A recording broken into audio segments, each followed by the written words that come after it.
Hello everyone, my name's Nico, and this is a follow-up to my previous video where I talk about ending the Israel-Gaza conflict. And in this video I want to discuss 3 solutions to ending this conflict and coming to a peace settlement. So first of all, there is the 2-state solution that everyone talks about. This would be recognizing the sovereignty of Israel as well as the national sovereignty and independence of Palestine, which would include the West Bank and Gaza. This is the solution people talk about most often, and it would entail 2 separate countries with details to be worked out as to a capital. Would the capital of Israel maybe be Tel Aviv, and the capital of Palestine be East Jerusalem, or maybe the capital of Palestine can be elsewhere within the West Bank, such as Rawabi, the new big Palestinian city development that's being built currently, and kind of a country with primarily in West Bank, with the capital being there, and including the Gaza Strip exclave. That would be a good solution, and maybe a goal or a term of condition for that to be approved of by the Israeli side would be the outlawing of Hamas terrorist organization by this future Palestinian state, and a guarantee to keep that terrorist organization and all others like it barred and banned from holding public office. And there's already the barriers in place. There's a wall along the Israel-Gaza border. There's a whole wall along the Israel-West Bank border, so it's definitely doable. The Palestinians being stateless citizens, not having real passports. I mean, they have passports issued by the Palestinian National Authority, but they're not real passports, as Palestine's not a real country. And this has been a 75-year-long aspiration of the Palestinian people. So that is solution 1, the 2-state solution. Solution 2, a 1-state solution. Okay? This is where Israel, West Bank, Gaza all become part of one state, the state of Israel, on the condition that Gaza and West Bank residents are granted full citizenship and full rights by the Israeli state, voting rights, citizenship, and presumably some level or degree of assimilation, while still respecting the predominantly Muslim faith and Arabic language of the residents of Palestine, that being West Bank and Gaza, respecting the cultural differences and religious and linguistic differences, while still being allowed to be a part of the Israeli state and all that is entailed with that. That would be a some people within Israel call for that solution. Gideon Levy, he's a pretty prominent Israeli journalist and writer. He used to support the 2-state solution, but now he supports the 1-state solution. And in some ways, I think it's more practical and realistic. Obviously, some of the same conditions, outlawing of Hamas. They wouldn't be in control of the Gaza Strip anymore, obviously. More moderate regional leadership or provincial, whatever. Obviously, with a centralized federal government in the Knesset parliament in Tel Aviv. As a term of condition, yeah, the capital could be Tel Aviv instead of Jerusalem, because that might be too contentious for the Palestinians to ever get on board with having Jerusalem be the capital. So maybe as a negotiating tactic and a negotiation of good faith, have the capital be in Tel Aviv, more neutral location.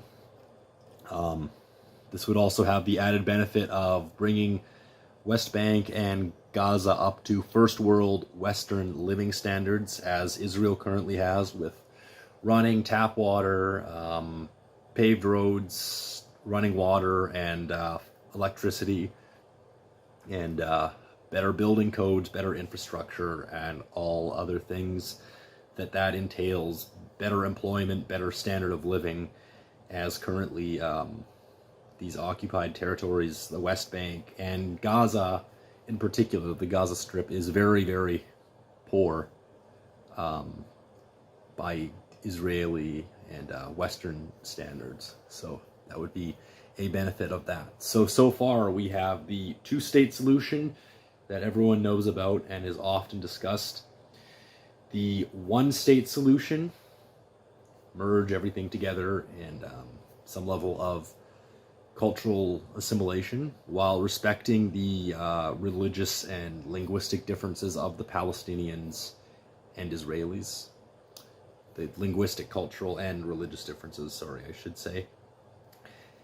And yeah, a third option would be ceding or annexing by the other countries, or Israel negotiating away the West Bank and Gaza Strip, presumably with the Gaza Strip going over to Egypt, as would geographically make sense. And Egypt and Gaza Strip are both Muslim and Arabic speaking, so it would be an easier assimilation process, and the Egyptian state could take over all functions of Gaza City and incorporate it as their northeasternmost territory bordering the Sinai Peninsula, and the West Bank going to Jordan, which is Jordanian territory is the East Bank because it's east of the West Bank. That would make a lot of sense too, actually, because something like 70% of Jordanian citizens are of Palestinian origin, and there's millions of Palestinian refugees living in Jordan already. So there's kind of a natural cultural continuum between the West Bank and Jordan, whereas that doesn't really exist with West Bank and Israel proper. That would take some high level of negotiation and a trilateral negotiation and meeting between Israel, Egypt, and Jordan, three nations, as well as getting the West Bank and Gaza City residents on board. Of the three propositions, I think the third one here, the ceding territory by Israel and Egypt and Jordan, this is probably the least feasible of the three solutions. But it is a solution nonetheless, especially if the West Bank residents and Gaza residents flat out refuse the one-state solution of becoming part of Israel, or flat out refuse to become their own country. You got to think about the various ways this could go and the pros and cons of doing each. The pros of the two-state solution, it's the most well-known, it's the most comprehensively talked about, and there's already kind of a natural border in the form of a wall between West Bank and Israel and Gaza. So that's, yeah. The cons could be further war and flare up between these two sides, as has happened already, but in a more of a military style. If this new state of Palestine has an official military, it could get even worse if a conflict did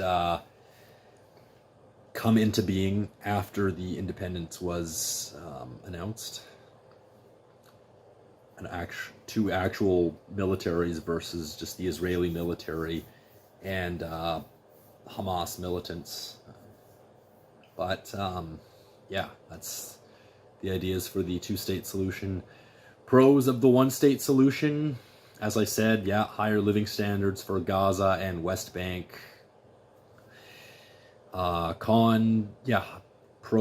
pro would be citizenship and higher living standards for Gaza and West Bank residents. Cons, big cultural differences between the Palestinians and Israelis, and maybe a lot of resistance to assimilation efforts by the predominant community, that being the Jewish Israelis in this equation, that would be trying to assimilate the Palestinians into this new state. So that's the one-state solution. And pros and cons of the cessation, the ceding and annexation plan. All the pros would be closer cultural affinity between Egypt and Gaza, as opposed to Israel and Gaza, and closer cultural affinity between Jordan and the West Bank versus Israel and the West Bank.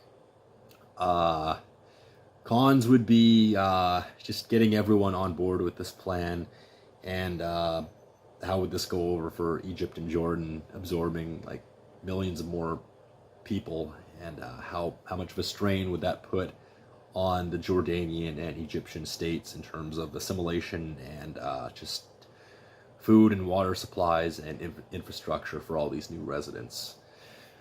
But these are all things to consider. These are all solutions to consider, as the status quo is clearly not working based on what we're seeing in Gaza. And we can't just keep doing the same thing. And that's the definition of insanity. Just keep doing the same thing over and over and expecting different results. And the same thing's been happening for 75 years now, since like 1948. So this conflict needs to end as soon as possible. The Israelis and Palestinians need to get to the negotiating table in good faith and negotiate with Egypt and Jordan if needed, as well as the outside world. And this should preferably happen through a neutral outside party. Maybe like Switzerland would be a good example. They've traditionally taken this neutral peace mediator role in the past, and I think they would probably be a good fit, as they don't have too many interests in the Middle East, so I think they could be a pretty non-biased intermediary. So this is my 3 solutions to end the Israel-Palestine conflict. I hope you've enjoyed these solutions, and if you think of anything else, or if you'd like to add to these 3 concepts, please comment on my video here in the comment section and give me any feedback. I'd love to hear more from you guys, and please subscribe to my channel, Everything Cascadia. Let's get this audience growing. Thank you so much for listening, and we will chat next time. Shalom, salam.